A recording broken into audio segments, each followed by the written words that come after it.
तो जय हिंद फ्रेंड्स, स्वागत है आप सभी का फिर से एक नई वीडियो में। तो दोस्तों आज की इस वीडियो में मैं लेकर आ गया हूं आप लोगों के लिए कक्षा 10 के गणित, ठीक है, प्रश्नावली 1.1 का उदाहरण नंबर 2 आज हम लोग इस वीडियो में समझेंगे, ठीक है।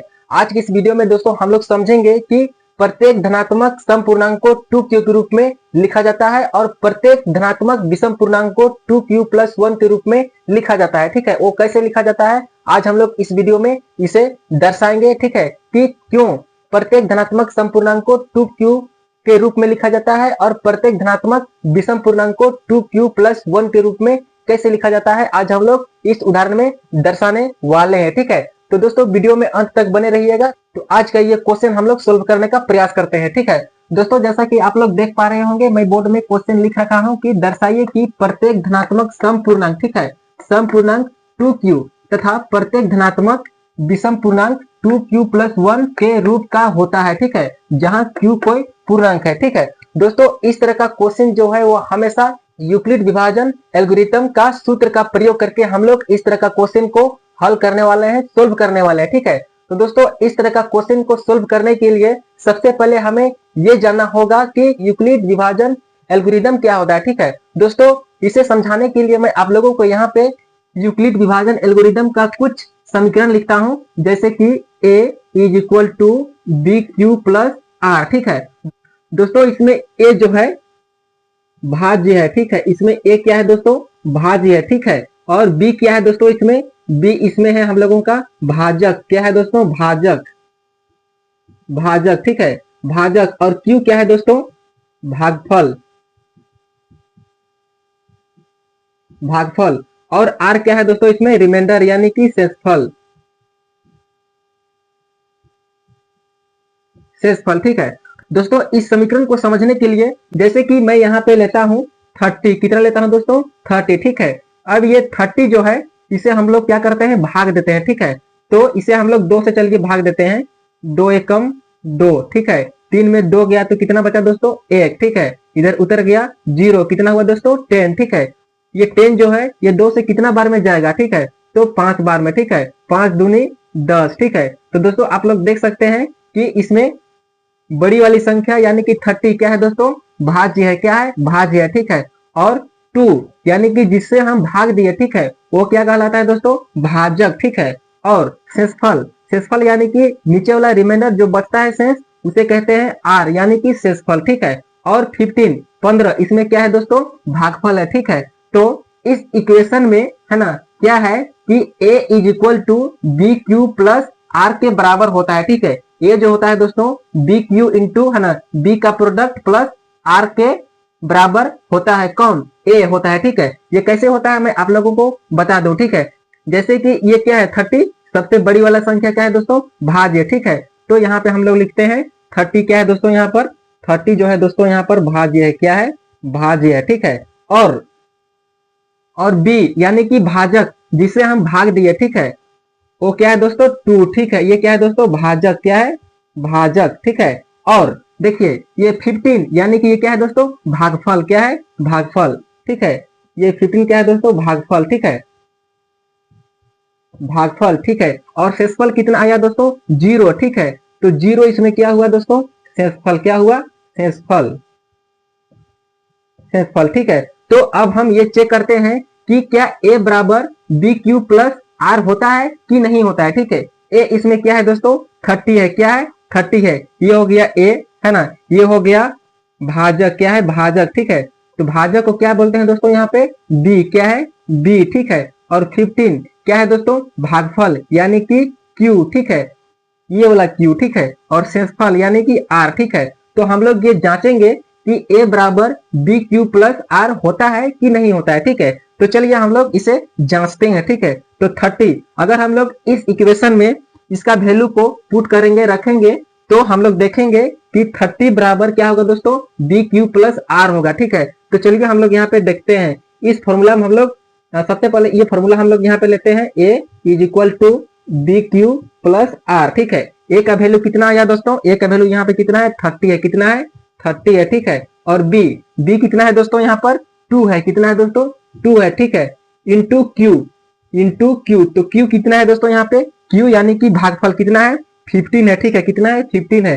तो हम लोग यहाँ पे क्या लेते हैं 15 प्लस आर यानी कि शेषफल कितना है दोस्तों 0 है। ठीक है, कितना है 0 है। तो हम लोग इस तरह इसको इसके वैल्यू को पुट कर दिए। ठीक है, अब हम लोग इसको हल करते हैं तो 30 इज इक्वल टू 30 बराबर कितना होता है दोस्तों 2 को 15 से मल्टीप्लाई करेंगे तो कितना आएगा दोस्तों 30 आएगा। ठीक है, इधर प्लस का 0। ठीक है, 30 प्लस 0 करेंगे तो कितना आएगा दोस्तों 30 आएगा। ठीक है, तो 30 बराबर 30। तो दोस्तों आप लोग देख पा रहे होंगे कि इस इक्वेशन में जब हम लोग इस वैल्यू को पुट किए और हल किए तो 30 बराबर 30 आया। ठीक है, यानी कि ये इक्वेशन क्या हो गया दोस्तों बैलेंस हो गया। ठीक है, A is equal to B Q plus R होता है। ठीक है, और एक इंपॉर्टेंट चीज मैं आप लोगों को बता देना चाहता हूं दोस्तों यहाँ पे कि एक होता है 0 0 इज लेस देन और equal to R is less than B. ठीक है, इसका मतलब क्या हुआ दोस्तों कि हमेशा जो है आर यानी कि शेषफल जो होगा दोस्तों वो बी से यानी कि भाजक से क्या होगा छोटा होगा। क्या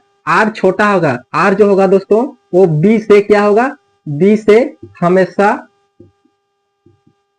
हमेशा छोटा होगा। ठीक है, हमेशा छोटा होगा। ठीक है, आर जो है दोस्तों बी से हमेशा क्या होगा छोटा होगा। ठीक है, आर छोटा है बी से, R is less than B. और इसका मतलब क्या होता है दोस्तों कि 0 जो होगा है ना या तो आर के बराबर होगा या आर से छोटा होगा। ठीक है, तो आप लोग यहाँ पे देख सकते हैं है ना, आप लोग यहाँ पे देख सकते हैं आर का वैल्यू कितना है दोस्तों यहाँ पर आर के वैल्यू कितना है यहाँ पे आर के वैल्यू यहाँ पर कितना है 0 है। ठीक है, जो कि बी कितना है दोस्तों 2 है। ठीक है, तो आप लोग यहाँ पे देख सकते हैं कि बी से छोटा क्या है दोस्तों आर के वैल्यू यहाँ पे 0 है और बी का वैल्यू यहाँ पर क्या है दोस्तों 2 है। ठीक है, तो आर का वैल्यू जो होगा दोस्तों बी से हमेशा क्या होगा छोटा होगा। ठीक है, तो इस तरह होता है दोस्तों यूक्लिड विभाजन एल्गोरिदम का सूत्र समीकरण। ठीक है, आई होप कि आप लोग इस इक्वेशन को है ना यानी कि यूक्लिड विभाजन एल्गोरिदम को अच्छे तरह से समझ गए होंगे। ठीक है, तो अब हम लोगों का बारी है इस उदाहरण को सोल्व करना हल करना। ठीक है, तो चलिए अब हम लोग इस उदाहरण को क्या करते हैं सोल्व करते हैं कि प्रत्येक धनात्मक सम पूर्णांक जो होगा वो 2q के रूप में होता है और प्रत्येक धनात्मक विषम पूर्णांक जो होगा दोस्तों वो 2q प्लस 1 के रूप का होगा। ठीक है, इसे हम क्या करेंगे दर्शाएंगे कि कैसे होगा। ठीक है, तो दोस्तों चलिए हम लोग इसको हल करते हैं है ना। तो हल करने के लिए हम लोग यहाँ पे क्या लिखेंगे दोस्तों हल पहले लिखेंगे। ठीक है, तो देखिए यहाँ पे हम लोग लिखेंगे कि मान लीजिए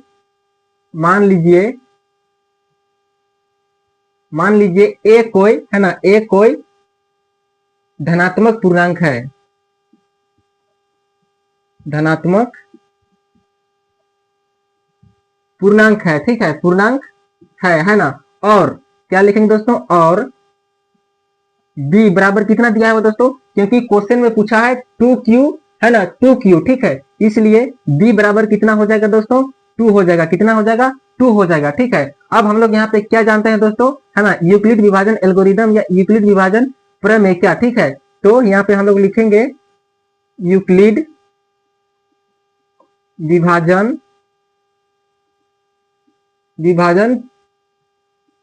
प्रमेयिका के अनुसार ठीक है, हम लोग इक्वेशन जानते हैं समीकरण जानते हैं क्या कि a बराबर क्या होता है दोस्तों बी क्यू प्लस आर होता है। ठीक है, भाज्य भाजक भागफल प्लस शेषफल। ठीक है, यहाँ पे a क्या है भाज्य है, b क्या है भाजक है ना, q क्या है भागफल है प्लस r क्या है दोस्तों शेष यानी कि शेषफल है। ठीक है, तो चलिए अब हम लोग इसे आगे हल करते हैं। ठीक है, तो और एक चीज यहाँ पे क्या होता है दोस्तों कि 0 इज लेस देन और equal to r is less than b। ठीक है, तो जैसा कि आप लोग देख पा रहे होंगे कि b का वैल्यू यहाँ पे कितना दिया हुआ दोस्तों 2 है। ठीक है, यानी कि b कितना है दोस्तों यहाँ पे 2 है, जो कि हमेशा क्या होगा दोस्तों यूक्लिड विभाजन प्रमेयिका के अनुसार है ना r से क्या होगा बड़ा होगा यानी कि r छोटा होगा b से। ठीक है, तो b से छोटा क्या होगा दोस्तों शेषफल क्या होगा शेषफल यानी कि r। ठीक है, इसमें 2 से छोटा कौन कौन सा संख्या शेषफल होगा। ठीक है, तो हम लोग यहाँ पे लिखते हैं कि शेषफल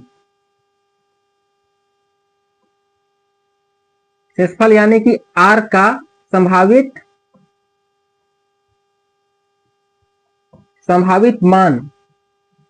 मान या हम लोग इसको वैल्यू भी लिख सकते हैं। ठीक है, तो क्या क्या होगा दोस्तों, एक 0 होगा और एक 1 होगा। ठीक है, ये क्यों हुआ दोस्तों, क्योंकि हम लोग यूक्लिड विभाजन प्रेमिका का समीकरण जानते हैं कि r जो होता है वो हमेशा क्या होता है दोस्तों, b से छोटा होता है। तो b यहाँ पे 2 दिया हुआ है और r जो होगा दोस्तों इस b से छोटा होगा। तो छोटा क्या क्या है, 0 और 1 होगा। ठीक है, क्या होगा, 0 और 1 होगा, 2 नहीं होगा, क्योंकि 2 जो है यहाँ पे b दिया हुआ है और r जो है दोस्तों b के बराबर कभी नहीं होता है। ठीक है, तो इसलिए हम लोग यहाँ पे क्या लिखे, शेषफल यानी कि r का संभावित मान क्या क्या होगा, 0 और 1 होगा। ठीक है, तो अब हम लोग लिखते हैं दोस्तों आगे केस नंबर 1। ठीक है, केस नंबर 1, केस नंबर 1 लिखे हैं, यानी कि जब r का वैल्यू हम लोग क्या रखेंगे, 0 रखेंगे। ठीक है, जब r के वैल्यू हम लोग क्या रखेंगे, 0 रखेंगे, तब हम लोग यहाँ पर लिखेंगे तब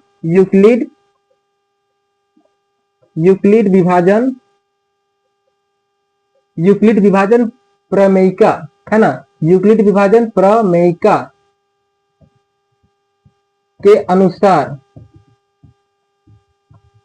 अनुसार क्या होता है दोस्तों, जब हम लोग इस फॉर्मूला को लिखेंगे यहाँ पे a बराबर बी क्यू प्लस आर लिखेंगे, तो a बराबर b कितना दिया हुआ है दोस्तों, 2 है। ठीक है, इसलिए यहाँ पर हम लोग क्या करेंगे, पुट 2 करेंगे और q यहाँ पे हम लोग एज इट इज हम लोग क्या करेंगे, लिखेंगे प्लस r का वैल्यू अभी हम लोग कितना लिए हैं दोस्तों, 0 लिए। ठीक है, इसलिए हम लोग यहाँ पे 0 लिखेंगे। ठीक है, अब हम लोग देखते हैं a का वैल्यू कितना आता है, तो 2q प्लस 0 करेंगे तो 2q ही आएगा। ठीक है, इसलिए a का मान कितना आया दोस्तों, यहाँ पर 2q आया। ठीक है, तो देखिए 2q एक ऐसा संख्या है दोस्तों, ऐसा इंटीजर है, ऐसा पूर्णांक है जो 2 से पूरा पूरा विभाजित हो जाएगा। ठीक है, अगर आप लोगों को यकीन नहीं होता तो मैं आप लोगों को दिखा देता हूँ, 2q बटे 2 लिखता हूँ तो ये कट जा रहा है। ठीक है, पूरा पूरा है ना, एक बार में कट जा रहा है, इसका शेषफल कुछ नहीं बच रहा है दोस्तों। आप लोग ऐसे इसको देख सकते हैं, 2 को अगर 2 से भाग देंगे, है ना, तो 2 एकम 2। ठीक है, यहाँ पे शेषफल कितना बच रहा है, 0 बच रहा है। ठीक है, इसलिए यह संख्या क्या हुआ, सम संख्या हुआ। ठीक है, क्या हुआ, सम संख्या हुआ। तो हम लोग यहाँ पे लिखेंगे, है ना, तो हम लोग यहाँ पे लिखेंगे क्या कि चूंकि 2q, है ना, 2q 2 से, है ना, चूंकि 2q संख्या 2 से पूरी तरह से, है ना, पूरी तरह से विभाजित है ना, इसलिए यहाँ पे क्या होगा दोस्तों कि 2q, है ना, इसलिए 2q एक धनात्मक सम पूर्णांक होगा, जिसे, है ना, जिसे 2q के रूप में लिखा जा सकता है, ठीक है, तो आप लोग देख लिए कि प्रत्येक धनात्मक सम पूर्णांक को हम लोग 2q के रूप में दर्शा दिए हैं केस नंबर 1 के साथ। ठीक है, अब हम लोग देखते हैं दोस्तों कि 2q प्लस 1 को, है ना, कैसे जो है वह विषम पूर्णांक के रूप में दर्शाया जाएगा। ठीक है, इसके लिए हम लोग क्या करेंगे दोस्तों, यहाँ पर केस नंबर 2 लेंगे। ठीक है, केस नंबर 2। ठीक है, तो जब r का वैल्यू 1 रखते हैं तब यूक्लिड विभाजन समीकरण के हिसाब से क्या होगा दोस्तों, a बराबर बी क्यू प्लस आर, तो a बराबर b का मान कितना है दोस्तों, 2 है, q प्लस r का मान कितना यहाँ पे रखें दोस्तों हम लोग, 1। ठीक है, तो इसको अगर हम लोग हल करते हैं तो इतने ही आएगा। ठीक है, 2q प्लस 1। ठीक है, तो आप लोग देख पा रहे होंगे कि a का वैल्यू कितना आया यहाँ पे, 2q प्लस 1। ठीक है, अब हम लोगों को ये जांचना है कि क्या 2q प्लस 1 जो होगा, है ना, वो 2 से पूरा पूरा कटेगा या नहीं कटेगा। ठीक है, तो 2q प्लस 1 जो होगा दोस्तों वह पूरी तरह से 2 से नहीं कट सकता है। ठीक है, क्योंकि ये विषम पूर्णांक है। क्या है, विषम पूर्णांक है। ठीक है, जैसे कि आप लोग यहाँ पे देख सकते हैं 2q प्लस 1 को अगर हम लोग इसे 2 से विभाजित करते हैं, 2 से काटते हैं, तो 2 एकम 2। ठीक है, इधर तो 2 कट गया। ठीक है, लेकिन इधर जो हो गया दोस्तों, इसमें शेष फल 1 बच गया। ठीक है, इसलिए पूरा तरह से नहीं कट पाया और यह क्या हो गया दोस्तों, यह एक विषम पूर्णांक हो गया, ठीक है, यानी कि धनात्मक विषम पूर्णांक हो गया। चूंकि हम लोग यहाँ पे लिखेंगे चूंकि चूंकि 2q+1 है ना, चूंकि 2q+1 संख्या 2 से है ना 2 से विभाजित नहीं हुआ, ठीक है, नहीं हुआ, इसलिए इसलिए क्या है दोस्तों, 2q+1 एक क्या है, धनात्मक विषम है ना, धनात्मक विषम विषम पूर्णांक है, ठीक है, जिसे है ना धनात्मक विषम पूर्णांक के रूप में लिखा जा सकता है।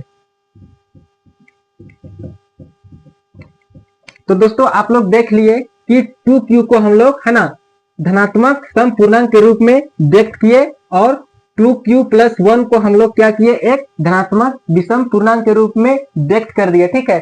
तो आई होप कि आप लोग यह उदाहरण को अच्छी तरह से समझ गए होंगे और यूक्लिड विभाजन एल्गोरिदम क्या होता है, उसका समीकरण क्या होता है, आप लोग अच्छे तरह से समझ गए होंगे, ठीक है। तो दोस्तों ऐसे ही उदाहरण के साथ हम लोग नेक्स्ट वीडियो में मिलेंगे, तब तक के लिए बाय।